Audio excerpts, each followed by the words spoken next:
Welcome to proglangcast, episode 9. I'm Christopher Augustus, one of your hosts. I'm Steve Thames. I'm Bob Therriault.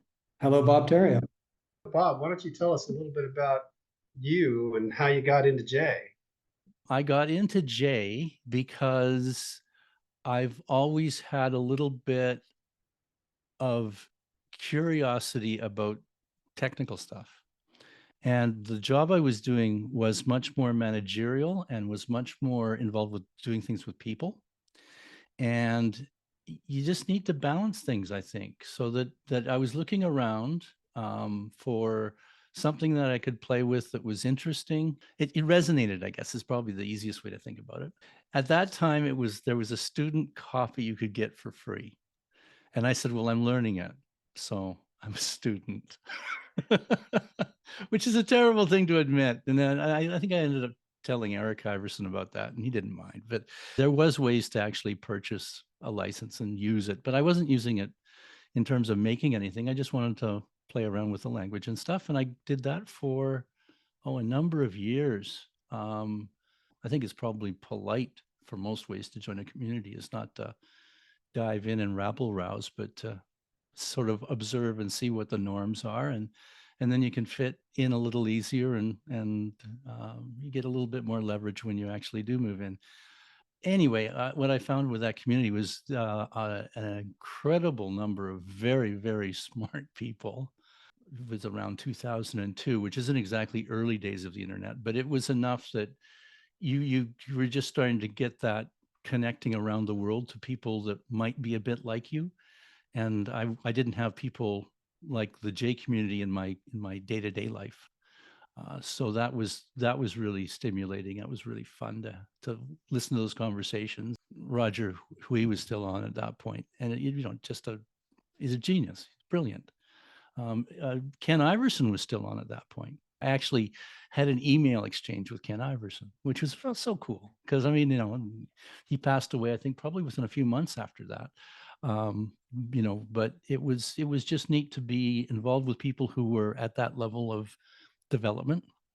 I had done a lot of things. I went to university and took computing science. I started out in biology to start with, did a first year at a local University of British Columbia. I live in British Columbia. Then my second year, I went back in to go into biology. I'd been in general sciences.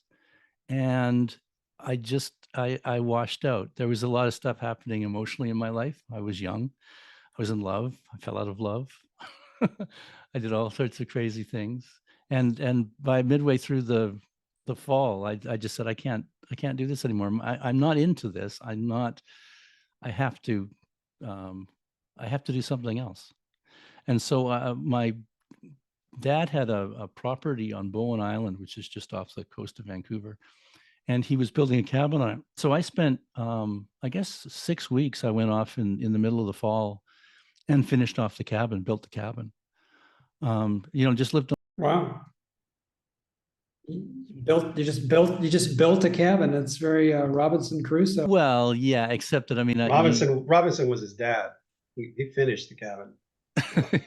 Okay. The materials were getting moved in. On the weekends, my dad would come over. We'd move all the lumber in, and then during the week, I'd put up roofs and stuff like that, and walls, and do all that kind of work. I'm not a builder, but it was simple enough, and it's still there. So it lasted, and that's got to be 50 years ago. I've always had that strong kind of connection to the natural environment. It's a big deal for me. So living on my own and doing that was kind of like recreating that thing. And after about 6 weeks, I found that really wasn't for me. I don't know if you've ever spent a lot of time on your own, like absolutely on your own, like for a week at a time, but you kind of forget how to talk. Yeah, he does that a lot. I do that a lot. I'm a hermit. Well, let me ask you, Bob, are there any computers in your life at this time, or did you even have power, electricity? Did you have running water? Did you have an outhouse outside? We dug a pit and put an outhouse over it. There was no running water. There were creeks, so you'd have to go pull your water out of the creek.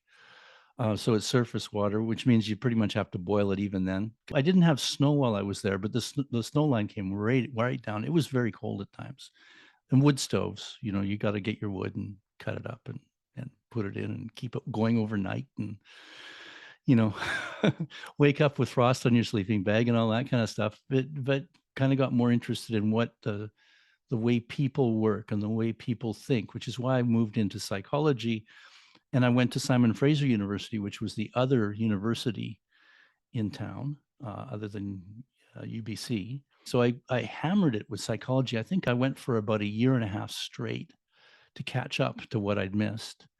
And partway through that, I took a computing science class from a really enthusiastic guy who was a geographer. He was a map maker. His name was Thomas Poiker. And he just had this really neat way of getting people enthused and stuff. And I took this course just I thought I'll need computers because I'm doing psychology. And I got more interested in the computers. Is this your first time using a computer? Yeah, because like when I grew up, Yeah. My final year of high school, slide rules. Yeah, Right. we used slide rules for all the physics calculations. Yeah, I understand. Yeah. So you're in college, the first exposure to using or even programming computers. that was an introduction to computers. That was almost more theory. Part of the reason that I moved away from UBC when I decided I wanted to go back was UBC was still using punch cards. Did you use a punch card? No, at SF you didn't have to. You actually had terminals that you'd actually be able to do batch programming onto the mainframe. Like a teletype or an actual screen? No, cathode ray terminal. Yeah. Oh, you actually had the CRTs first. Okay, yeah. Yeah, but you were running, everything had to be run batch. So it wasn't interactive. You had to submit your program. You watched it step up, then you watched it step down, and then you could see whether you'd made a mistake or not. And it's a tough way to learn because, well, anybody who now jumps into playing around with computers, a lot of it is, and at least my style now is to go in and try something and see what comes back. And if you've got a 20-minute wait to see what comes back, my life is a tapestry, really. There's a lot of different threads that run through it. At the same time, I'd made some student films in high school, just Super 8 stuff. And I kind of enjoyed that. And I kind of got frustrated with the computing science. I decided I was going to go back to work. So I went back. My dad had a business, and so I was working in his warehouse. Did that for a bit. Met an old friend from high school that I hadn't seen for probably 5 or 6 years. And we decided to ride across Canada on 10 speeds. For a summer in 1980. I used to ride my bike up to SFU all the time, and SFU's at the top of a Burnaby Mountain. So I got lots of training in there for riding. I'd done short-term difficult things, but long-term difficult things are harder to do, to stay with. Anyway, the ride across Canada, I think, really helped me do that because it was a 2.5 months riding. And we averaged about 85 miles a day. And we carried all our own stuff. We'd climb together, we'd hike together. See, at the same time I was doing all this, I was still climbing, rock climbing and mountain climbing and stuff like that with my buddies. And we'd go up on these expeditions and stuff. So there's a lot of team building and things that are really important to me that were going on at that time, work together to overcome obstacles. So that whole process with the riding, I think, grounded me a little bit. The guy I was riding with, Clark, was a photographer, really good photographer. And when I was riding along with him, I started talking to him about the movies I made when I was in high school and how I always thought that was kind of cool. And he said, well, you should probably look into that, because you got an eye, you can do that kind of stuff and you organize stuff well. So, good for you. And you get along with people. He says, if you're really looking to make films, those are all kind of prerequisites. The thing I found really frustrating about computing was I didn't have that instantaneous response. The thing I found really frustrating about filmmaking is you literally make a film or shoot a film and you'd wait usually about 2 weeks to 10 days to get the film back so you could see what you'd got, right? Before the digital age. It's not digital, it's film, it's processing. Chemicals, yeah. Chemicals, and you're sending it off to Kodak in Rochester, New York, or wherever you send it, and you get it back, and then you go, oh crap, we overexposed. Well, I'm gonna have to shoot that again. Right? Well, video is kind of picking up.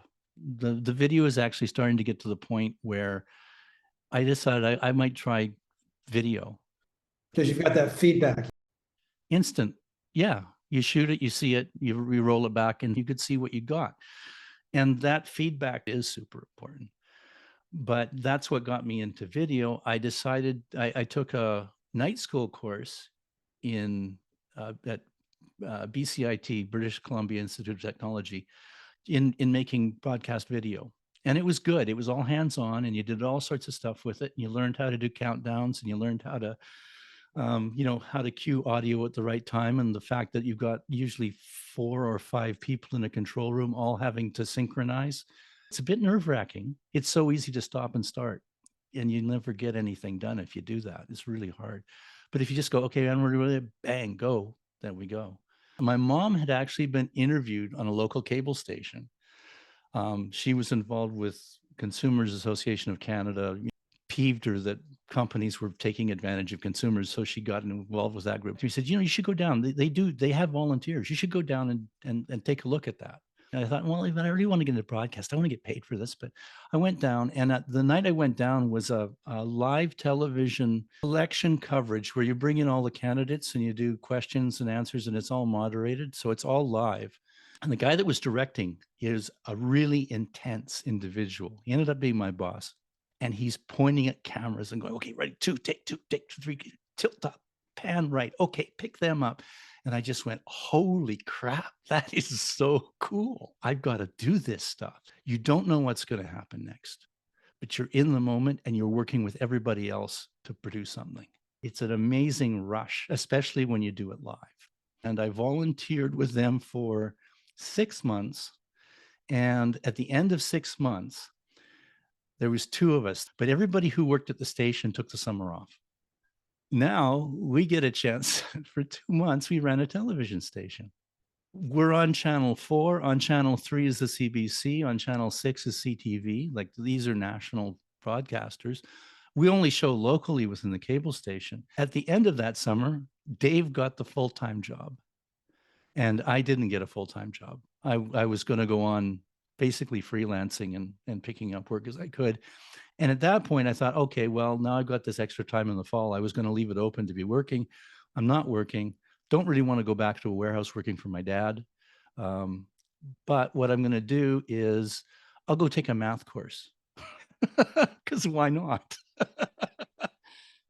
Building a cabin, Yeah. living in the woods, cycling Yeah. across, doing television, a Yeah. little computer stuff here, Yeah. but Yeah. they don't like the batch cycle. Yeah. And then math looks interesting.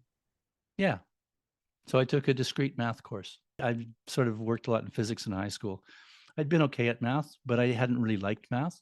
But discrete math it's what I think of now as what I did in high school was arithmetic. I'm not a huge fan of arithmetic, but I like math, and did freelancing at the cable station, got some live mobile work. They had a mobile truck, so you get to go roll out into the community and set up your cameras and everything, and get all the communications up, the headsets working, and then you do basically a live to tape show, because you can't get too much editing in when you're cutting everything, and then come back and you put the show on the air. And then I picked up a few more math courses, picked up some more computing courses. I was less frustrated by the lag time doing math, made the latency easier to bear, because you have to think before you code. And as a result, doing more thinking, the latency isn't as big an issue. Are you doing it with PCs now, or are you still doing a time sharing mainframe connection of some kind at this point? The languages that I started out on were like PL1 and PL1. Yeah. Steve can talk to that. I never coded in PL1, but you've brought it up several times on the Well, I cast. have, but I didn't code in it, but yeah, I was familiar with it. Yeah, and I wrote assignments in it, but I never coded like That's mainframe though, right? Or mini computer, not PC, right? Actually, it was PL1 for mainframe PC. at SFU. Yeah. The mini computers were PDPs, PDPs and DEX, Yeah. I think, and they were C. C was kind of coming out at that time. Like it did. Did you program in C? Do you have some A little bit. experience in C? Yeah, Oh, yeah. okay. I had to All program right. a bit in C. No C++, of course, not at that time. Well, was it's all too C. early, I think, right? Yeah, We're not Kernahan yet- and Ritchie was the textbook. APL was I guess running on the mainframe, but you actually could run a terminal, interactive terminal with it. So you were running the Tektronix terminals on them. That's the very first APL that's I one ever did. We had was the experience with that one too on the mainframe. Did you do APL at that time? I did. I had a comparative language course. The guy that taught it was Nick Cerconi, and I think he ended up becoming head of the department. Pretty cool guy. And we're taught Lisp, APL, and then I think I used for my procedural language, I used PL1. I don't think I used C for that. But yeah, we had to in a semester you had to take a project and encode it in 3 different areas. I did a 3-dimensional tic-tac-toe, which I finished pretty fast with APL. And then with Lisp, I got it working in Lisp as well, because once you get the idea of what you're doing, you can build the lists. Is Lisp 1.5 back then? Probably 1.5. And is this on the mainframe or the mini computer? No, on Lisp was on the mainframe. You're not on APL 2 yet. No. You're first generation with your your declarations are inverted triangles and stuff like that. All that stuff. It was the old school APL. You have quite a history that you've not revealed to this point. You're polyglottal. You got PL1 and C and Lisp and first generation APL. Yeah. That's awesome. And the guy that was really pushing APL in at SFU was a guy named Ted Edwards. I was dating his daughter. And so I knew him before I knew about APL. At one point, Ian Sharp came out to visit SFU, and I had a chance to meet Ian Sharp. I never did because I wasn't interested. By the time I got into APL, he was like leaning on, you gotta, and yeah, no, it's okay. It's cool. It's fine, But I didn't, whatever I didn't take at that time. You're just dabbling in these programming languages. I'm just floating. I'm just floating. But you weren't, it didn't pull you in, like the gravity of it didn't at that time. At that time, I was still more interested in television. I wanted to finish up my degree. And as it turned out, I got it in computing, and I didn't have the math courses to graduate. I had the math courses for a minor in math. I needed a couple more computing courses because I kind of drifted off that course. And then when I finally did graduate, I have a minor in math and I never even declared it. It's not official. So you have a degree, you have a college degree in computer science. Yeah. But you don't at that time have any real passion for programming. No. Interesting. And you didn't have any aspirations that the degree was going to be a way to make money as a programmer? Oh, no, that's not true. At that time, I was still doing a fair amount of climbing and mountain climbing and stuff like that. And I thought, if I'm a computer programmer, I should be able to go to most countries in the world and probably get a job and then, work for a couple of months to a year, go off and climb for a bit. Because that's really what I wanted to do. A math degree is not going to give you that kind of opportunity. Math I found just interesting. I just found it really neat. But it wasn't something I thought I'm going to have to do this. In fact, I had an amazing professor in mathematics, Brian Allspack. He had office hours. I went up to him and I said, is there a future for me as a mathematician? Like, is that a potential road to go? I'm still looking at things. I know I don't want to do television. And he said, if you really wanted to do it, yes, you could do it. Absolutely. You've got the kind of brain that thinks this way, but you haven't done the kind of work that math students have done up to this point. And he says, and there's a reason for that. I don't think you're really, really invested in it. If you do become invested in it, I think, yes, you could. It's the difference between what people call talent, which I think is overrated, and people who put the work in to do something, which I think is underrated. Yeah, I think I agree with that. So he's saying you don't have the drive to pursue this seriously. Okay, well, that's good information. Thanks. I walked out. There wasn't anything in me that said, I just absolutely got to get this. I'm just interested in it. It's a fun toy, right? But that's all it is to me. Anyway, I came out of that. I was freelancing, making video. This is where the grinding comes in. I had to work at that. I had to work really hard at that. I did a lot of work to become better. I was actually working at something that I wasn't talented at, and other things that I might have had a predisposition towards, I wasn't working on. Anyway, I finally got to the point where I had a situation where this whole mobile shoot just fell apart. So I drifted away from television for about a year, and I went mountain climbing because I wanted to do that. And I had a horrendous fall. Should have killed me. Yeah. I was climbing the north face of the West Lion, which is in behind Vancouver. And it's very steep. And I got into a situation where the usual, you can't go up and you can't go down. What I should have done is moved laterally or something to get out of the situation.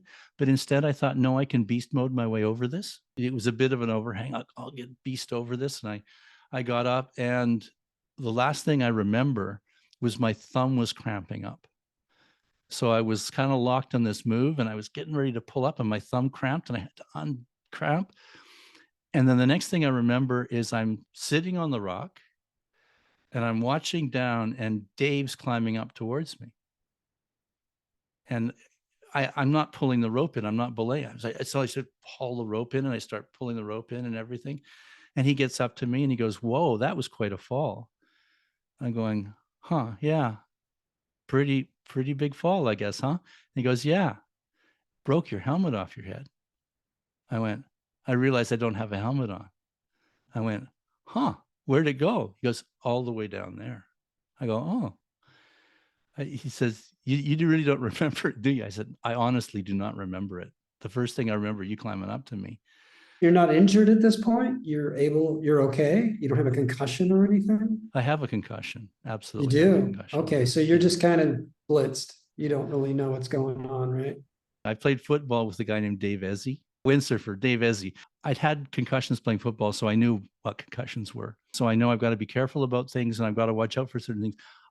By that time, I'd done ski patrolling and stuff. I didn't know whether I had some kind of an intracranial bleed.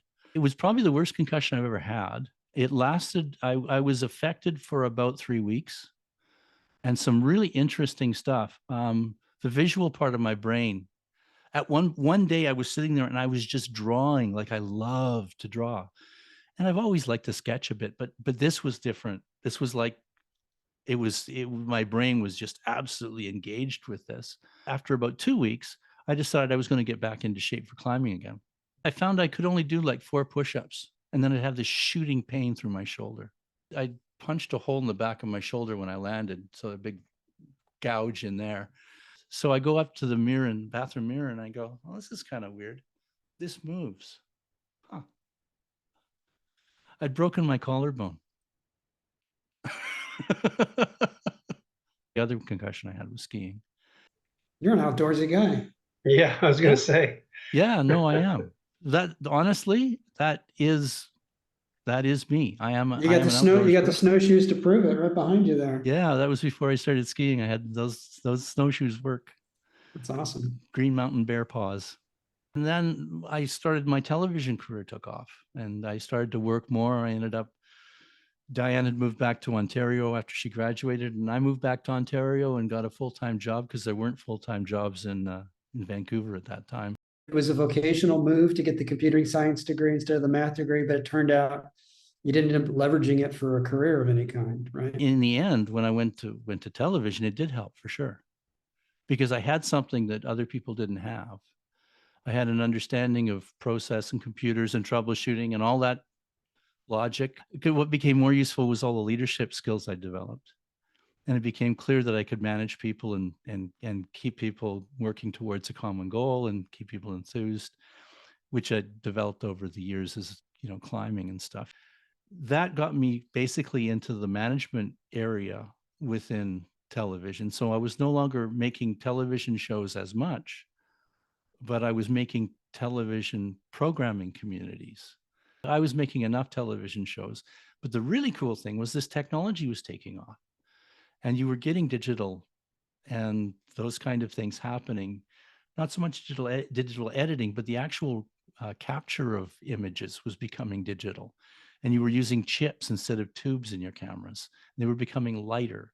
And there was all sorts of things you could do as the internet started up that you could start to do that other people didn't even realize you could do. I was working as a program manager in Nanaimo, which is on Vancouver Island. And they have an annual thing. You're not going to believe this, like an annual thing called a bathtub race. At the same time, I was working with a guy, and he had a friend who had a streaming server that he wanted to test out. So in 1990, I think it was 98, they gave us a streaming server. You could feed a video signal into it, and we could put it out on the internet. Probably could only handle maybe 4 or 5 people reliably without it breaking down. So we did the mobile truck at the finish line. We shot out of actually somebody's apartment on the main part of the harbor, saw the boats leave. We're broadcasting this all, coordinating this mobile truck to get the finish. So about 2 hours later, they're getting the finish and everything. And we're doing this all live to people can sit in their houses in Nanaimo and watch this all happen. And the guy who won the race was from Australia. He's from Perth, Australia. And somebody puts a phone on to him. He said, "Hi, Mom, I won the race." And she says, "Yeah, I already know. We watched it." They watched us in Perth, Australia live. So anyway, that was the sort of thing that I was able to do at a much earlier stage than most people were ever thinking of doing. And of course, That's pioneering. it is. Yeah, way ahead of the game. Oh, yeah, miles ahead of the game. But you know what I did? I went, "Huh, that's cool." Walked away. Exactly. Funny. Yeah. I guess that was the late 90s. And then my eldest son was born. As it turned out, my eldest son has autism. And this one you don't walk away from. So this one, this became the test, to see how you get through. And that's making it personal. It's not me. It's how we get through this process. And I worked for a number of years doing management, and at times doing part-time, at times my wife did part-time. We had to fund the program that my son was working under. And then subsequently had another son. I've been very blessed with great kids. And so there's that whole process of being a parent and then trying to work through this very challenging situation. At one point in 2005, we realized we had to do something more than what we were doing. We'd done a lot of things with him that had allowed him to learn and to interact and to understand the world in a better way and to actually become much higher functioning than he originally started out. But what we hadn't done is we hadn't done as much building of relationships. And at that point, the decision was made that I would step away from my job because I'd always had this sort of more background with building relationships with people.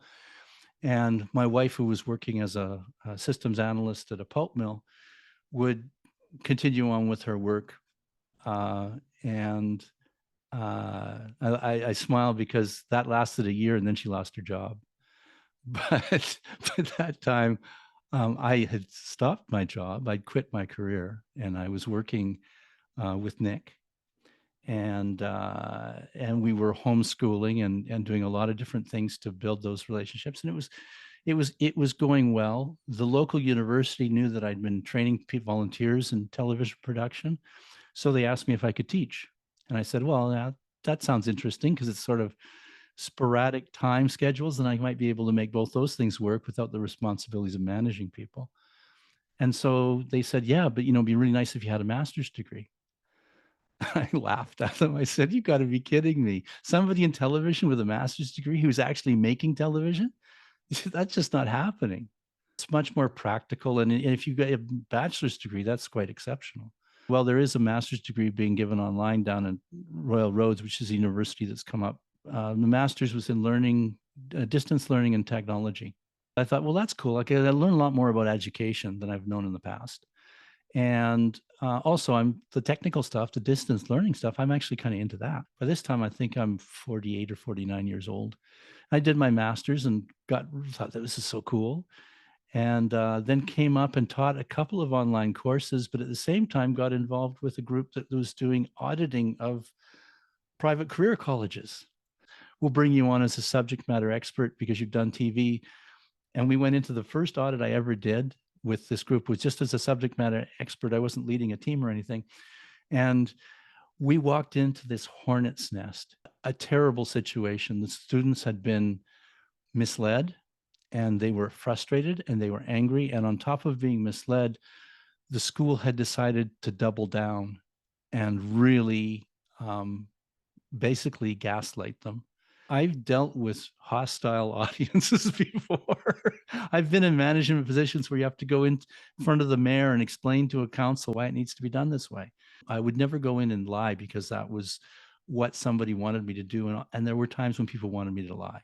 I wouldn't do that. I would lay the cards out and say, this is why it has to happen this way. And I always got cooperation. In the end, you build a stronger relationship. Okay, so what are your complaints? And they just launch on us. It's just like being in a flamethrower.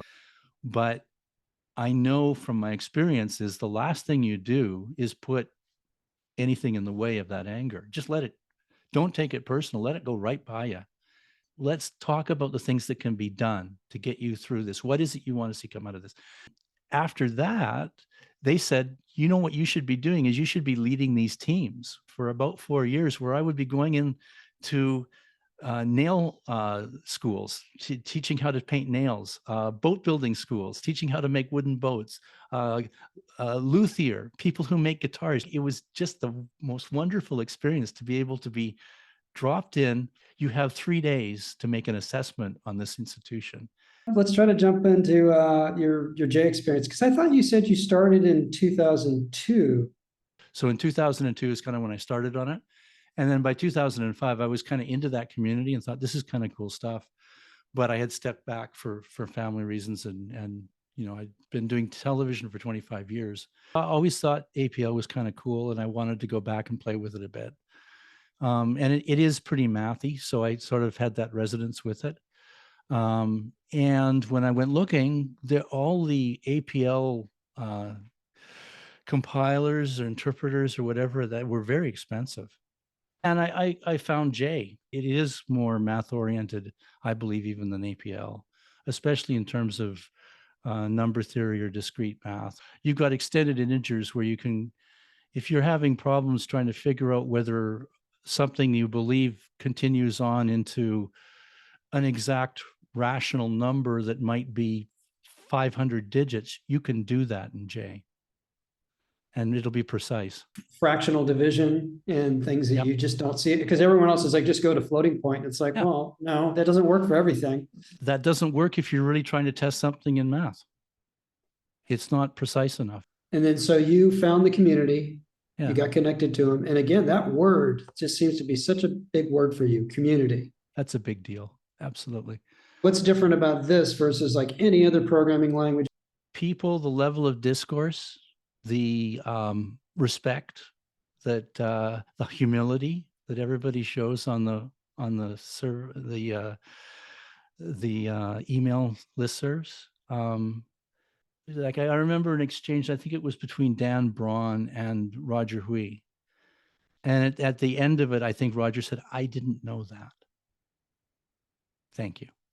That was the nature of the community. If somebody could point something out to you didn't know, you didn't have to pretend you knew it. You just had to say, thank you. I didn't know that.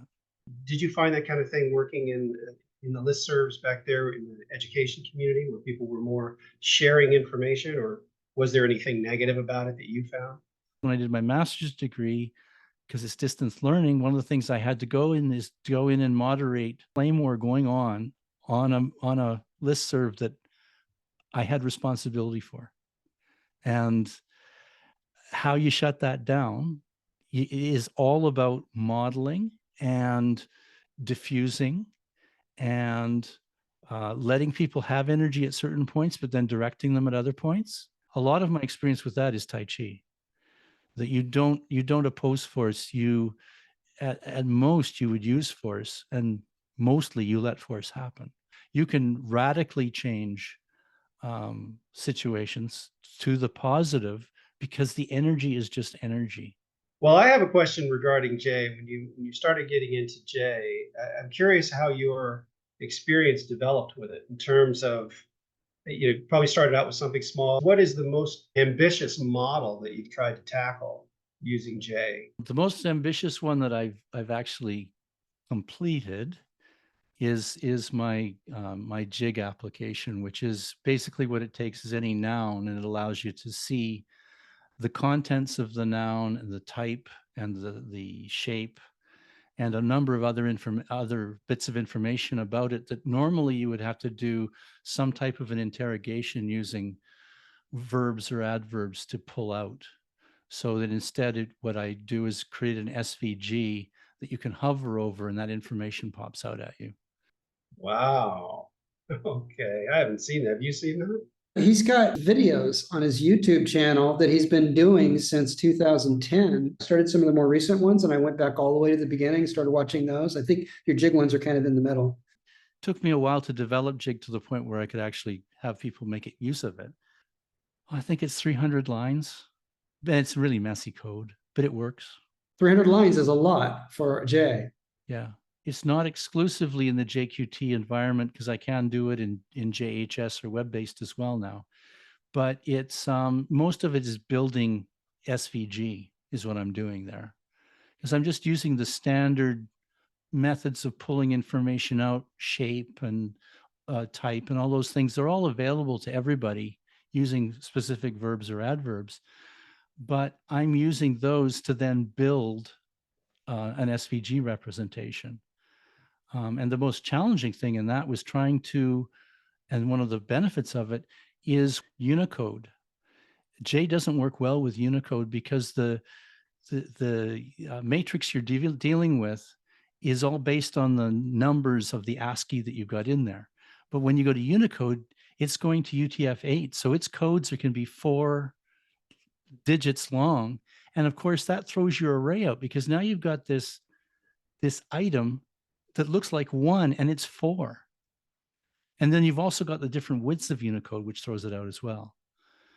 And that's something that Jig does pick up on. But to do that, I needed to be able to develop boxing that is actual boxing. It actually puts a line around the thing that you got. So you're not worried about what shape that is. You can go in and look at that shape, but the box is intact. It doesn't break apart. It encloses what it's holding, which seems like, well, of course it does. But when you think about it, if you put a box within a box within a box that has 2 Unicodes and the next box to it has characters, all those things have to work together and build back out to a unified position. So it gets a little bit recursive. That's some intricate programming. Yeah, well, and the way I solved it is actually, if you're consistent with how you build your SVG, you will always know where your width and your height is of the element. So you basically don't fill in that information until you're coming back up. Go to the bottom, find out what that width is, that trickles all the way back up. And then at the end, you've got a box that fits everything perfectly, because it's as it's come back up, it's pulled out all the information back. Is there a particular aspect to this type of work that you find the most enjoyable? The simple answer is when it works. Most of the process of trying to make it work, I find I can tolerate it. I wouldn't say I enjoy it, because it can be frustrating and all the things that it is. But to me, it's a lot of similar things to the things that I've done in my life, more physical manifestations. Like riding across Canada or climbing mountains. I mean, in the moment, you're working hard. It's not what you would call a pleasant experience, but it is an experience. And if you can come to terms with that, again, it's probably pulling the eye out of the situation, right? You get too involved in it, you're going to get frustrated and quit.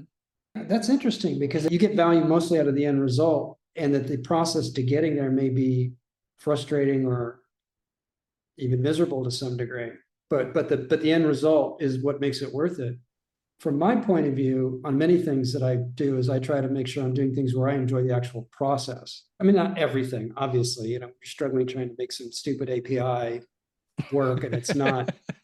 But There's a lot of aspects of programming that I enjoy the process. I mean, we talked about that a little bit. I love Yeah. polishing code. I love going Yeah. back to a piece of code and just doing what we've been doing with everybody with Bye Bye Yeah. Hello World is how do we make it shorter, cleaner, better, more idiomatic? More readable. Yeah. That polishing process I find Mhm. extremely enjoyable. Like Yeah, I enjoy that a lot too. That whole love that. refactoring process. Refactoring is my favorite type of program.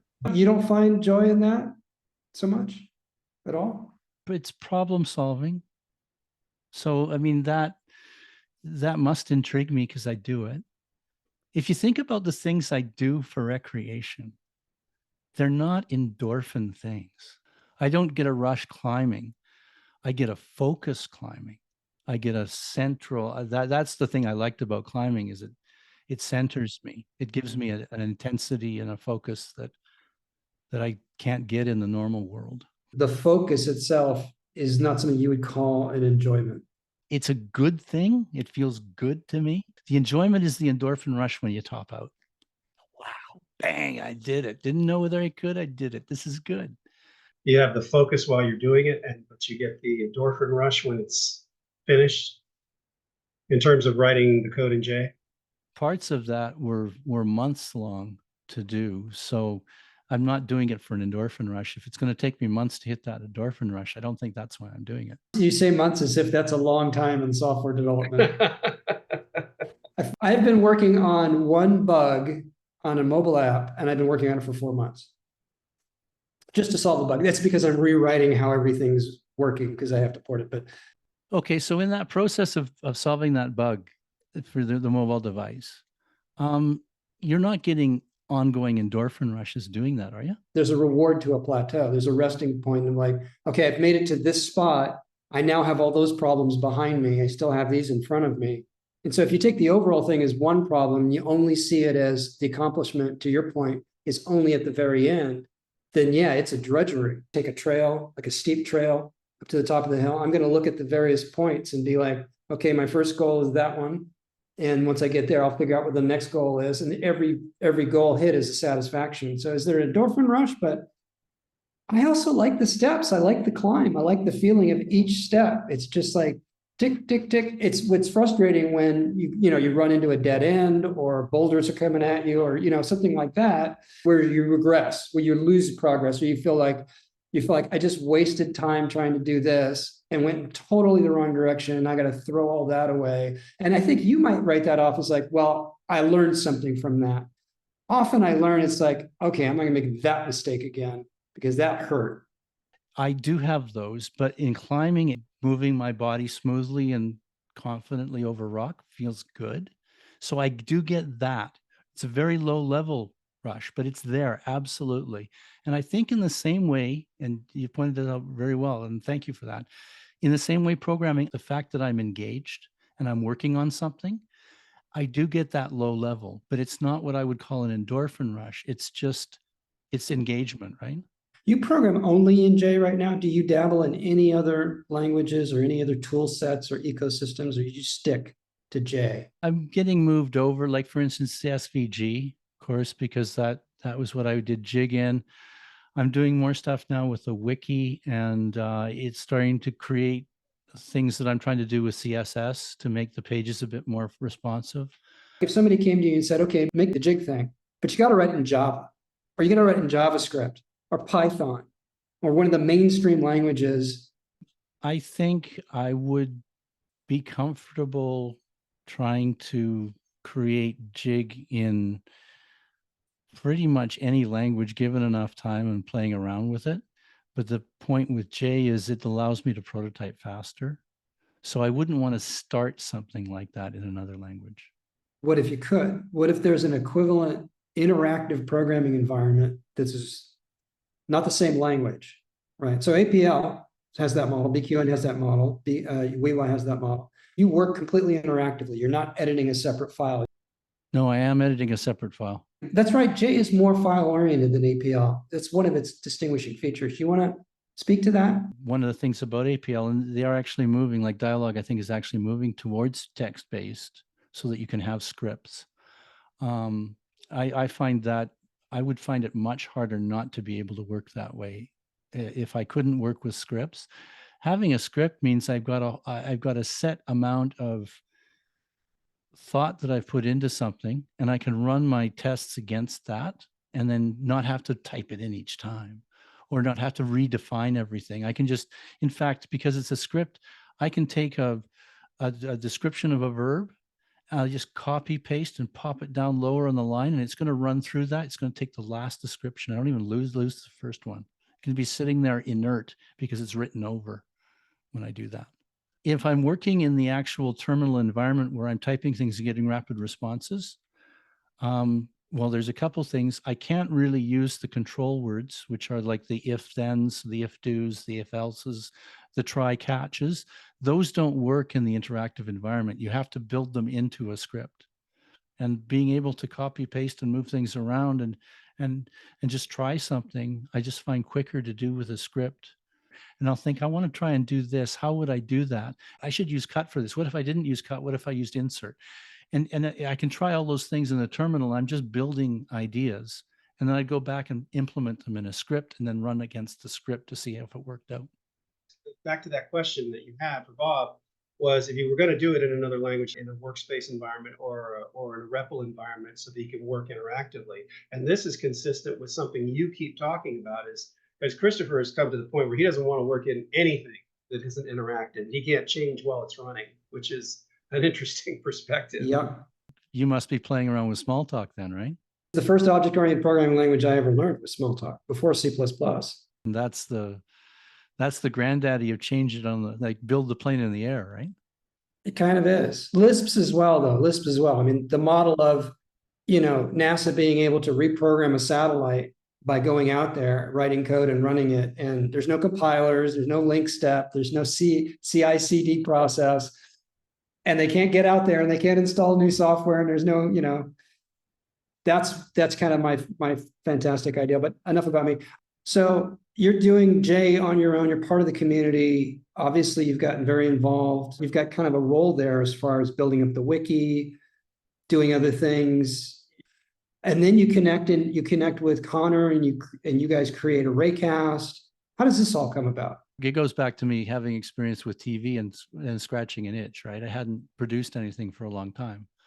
And I was seeing this community and seeing that it doesn't really have a voice that it can express in this area. And you've mentioned a lot of the videos I make. Well, that's why I made the videos, because I can enjoy doing that process.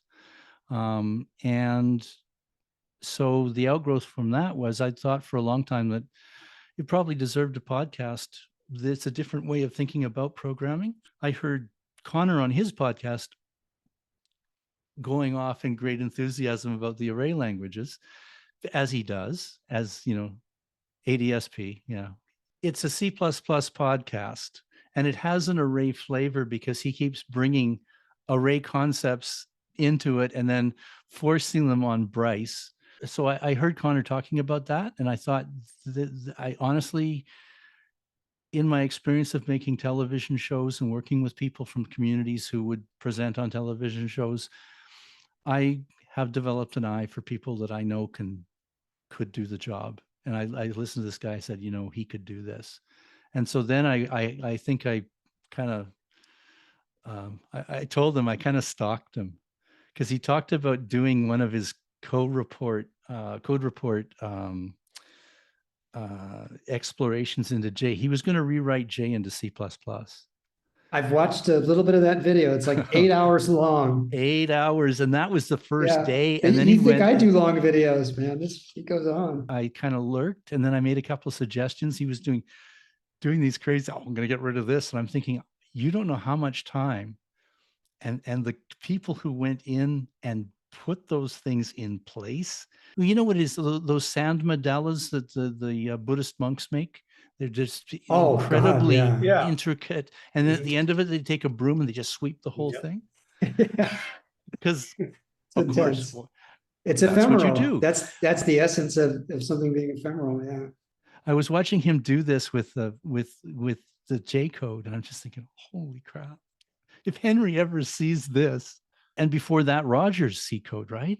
And these are deep, deep, deep thinkers, and he's going, I don't think we need this. I mean, I'm sure he had honest think, we should rewrite this in C++ because C is an archaic language and whatever. But it's not an ordinary C code at all. There's a meta language in there that either Roger or Rich came up with. It's entirely based on the preprocessor. Well, it's originally Arthur Whitney. Roger and Ken, I think, were talking to Arthur about what they were looking to do, and they were specifically looking at preprocessors. And Arthur apparently wrote down on a piece of paper, he said, "This is how I would approach it." And they used that as the model for how they did it. Because C is so reduced and minimal, it's basically just above assembly language. If you want to do anything sophisticated from a syntactic or even a semantic standpoint, you have to use the preprocessor. And the preprocessor is this kind of poor man's macro. It's just pure text substitution with no intelligence at all. Arthur or Roger and those guys, they see the inadequacies. If I have to just write this in conventional C, it's going to be painful or tedious or just difficult. And so they create a DSL. You have to go in and look at that meta language and understand what its constructs are, what they're intended to be, replace that with equivalent C++ code, and it's going to, you dig yourself a hole you're never going to climb out of. C is just it's the substrate language. Henry Rich, he's very focused on making sure J is always performant. And so C gives him a low enough level that he can stay close to the metal to do that. But he's not really thinking in C code by itself. They're thinking in this meta language that they've developed. That's the impression I get. Well, and when you say meta language, I think one distinction from what I've understood is it's not a layer on top of, it's a rethinking of in it. Because when I've heard people talk about Arthur Whitney's code, what they say is when you really understand it, it's not that hard to read. Everything makes sense in it. C programmers look at it and they just go, what alien did this? Because it's completely different. I didn't spend a lot of time looking at it, but I could tell that there's a thought process to this certain kind of elegance. And Steve was saying that he doesn't mind having to scroll and having lots of white space. Me, I like everything compact down. It's more of my style. It's more like all the variable names are very short, 2 letters, 1 letter, this sort of thing. And even the mnemonics that are created for the macros, so the language has its own kind of keyword. They're very short. They're not long and descriptive. Aaron Shu said that with his defense compiler, he's got everything very short so he can see it on one screen. When he goes to change something, he can go precisely, that's what I need to change. He knows right away. When you do understand that level, it's very easy to fix bugs. You'll know exactly where the problem is. Well, there's fewer pieces. Each piece individually is very coherent and self-contained. And yeah, the combination can be confusing. But I made the point earlier, 300 lines of J is a lot of functionality. 300 lines of Java is nothing. It's boilerplate. You're just getting started. I was talking about the boxing part of Jig. And that part, I think, is probably maybe 10 lines. It's high-level programming. This is an art that's been lost, I believe. Well, it hasn't been lost here. No, that's what I mean. I mean, when I say lost, I mean the mainstream is in this middle zone. I agree. When it comes to the commercial part of it, I think that the nature of programming today is to serve itself. And the nature of high-level programming that we've seen from the past is to serve the problems. And that was all high-level solution-oriented programming when we had limited resources, right? We had limited power. So we had to do a lot of stuff, fraction of the processing. A fraction of everything that we have now. A lot of that has been lost, especially in the business data processing. We now are in a time of an embarrassment of riches, just in our pockets. And yet somehow the masterfulness of the software world figures out how to make that go slow and be laggy and be fat. But let's get back to Bob and Jay. And we didn't quite get, we got a little bit to the genesis of the Arraycast. You're stalking Connor. You became a stalker. I said, are you interested in doing a podcast? And he says, I'm already doing a podcast. I said, well, I'm not asking you to make a podcast. I'll do all that. Would you be interested in hosting a podcast? And because he was already interested in the array languages, he said, yeah, I'll do that. And then it was a matter, I'd met Stephen Taylor at a J conference in 2014, although he kind of intimidated me. Not that he was an intimidating guy, because he's not, super nice guy. But it's more just, he was the editor of Vector magazine, right? So, I mean, whoa. What is Vector magazine? Vector Magazine is the array programming magazine put out by the British APL Association. Vector is really it does the array languages. And it's been around for a long time. And it's the most brilliant. I mean, Ken Iverson wrote for Vector. Eugene McDonald wrote for Vector. Roger Huey. They've all written articles for Vector. And Stephen Taylor was the editor of Vector. So I thought, I really should. I've got to get some gravitas here. You found the grandmasters. So that's why I went for Stephen, and he was nice enough to say yes. And his goal, I will remind him at some point, maybe in another 5 years, was to be replaced by somebody else who had similar background, but would be the next generation on the Arraycast. I want somebody else on here doing this role in 10 years. He felt it was important that somebody else be doing it. Out with the old, in with the new, right? Absolutely, and that's brilliant. Like it's a great way to look at things. Isn't he ostensibly the K representative in the group, in the panelists? K and Q, but he's got a long background with APL. Doesn't he say he's the K librarian? He is the K librarian. There's a book written by Chris Bonington, who was a famous climber in England. Stephen worked the logistics of the ascent of Everest for the British expedition. Wow. So he actually created an APL program that allowed them to figure out how they were going to ferry all their loads up the mountain. That's super cool. That's very cool. It's very cool. Stephen got a chance to write the appendix about how that was done. And he was just starting at APL then. So anyway, I brought Stephen on because of his background. I thought in the mainstream that's going to hold a lot of weight. Adám, I'd heard him talk before, and I thought he'd be really good. And he was doing videos. Rich Park was doing videos as well. And I thought either of them would work really well, and they both do. And then Marshall, we brought on later after BQN kept coming up in topics. We just said, you should bring this guy in. Actually, I met Marshall and Marshall's mom at the 2014 conference. It's quite a rogues gallery, super talent and interesting personalities and backgrounds and abilities. And it's wonderful. I love listening to the Arraycast. You created something awesome. The most I would say about it is there was a space created, and in that space, this could grow out of it. That's what happened. He shaped the energy that was already there.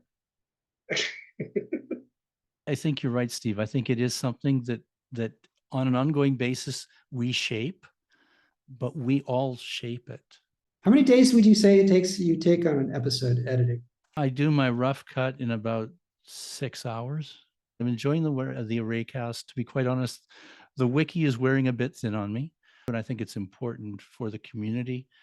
And I think it's a contribution I can make to the community. So I think in all those areas, I will stay with it. The J Playground happened as a result of the wiki, because we started talking about it happened as a result of the Arraycast too, because Adám said, you need to have something that people can try stuff out on. It's unacceptable that you don't have that. And Will Gahate showed up and said, I'd be interested in trying something with that. And he worked at it for a couple of weeks, and then he got into Kubernetes or something. He was doing it that approach. Yeah. And he was trying to build these packages, and it wasn't quite working. And then, because I was doing reports every week on what we've covered and what we're doing and what we're talking about. Well, Joe Bogner, who wrote the original interaction with Jay through WASM, he and about 3 other people built the J Playground, and now it's done. Most recently, there's the J Viewer, which is amazing. Ed Gottsman just did a fantastic job on it. If you try and learn J and you don't download the J Viewer, you are missing out on the biggest tool there is. It literally allows you to search all the forum posts going back to 1998. And you can see all the threads, as well as the wiki, as well as now GitHub, and the JSource. So you can do searches and all that stuff. Something that wasn't going to happen without something like the J Wiki, because the J Wiki is that central source of developing other things. So what am I going to do going forward? I don't know. Look for those opportunities. And I guess, as is my style, walk by them when they happen. Because that seems to be what I do. Well, it's great. I can't say more about appreciating you taking the time to speak with us. It's been a real pleasure, Bob. Thank you. Well, thank you so much. It's honestly something I don't usually do. And so that's part of the reason I'm doing it. I have learned a lot. Well, thank you, Bob. Well, Thank you thanks. for being part of the I think I've learned more. Yeah, So- I would agree with that. It's been fun. See you Bye-bye. later.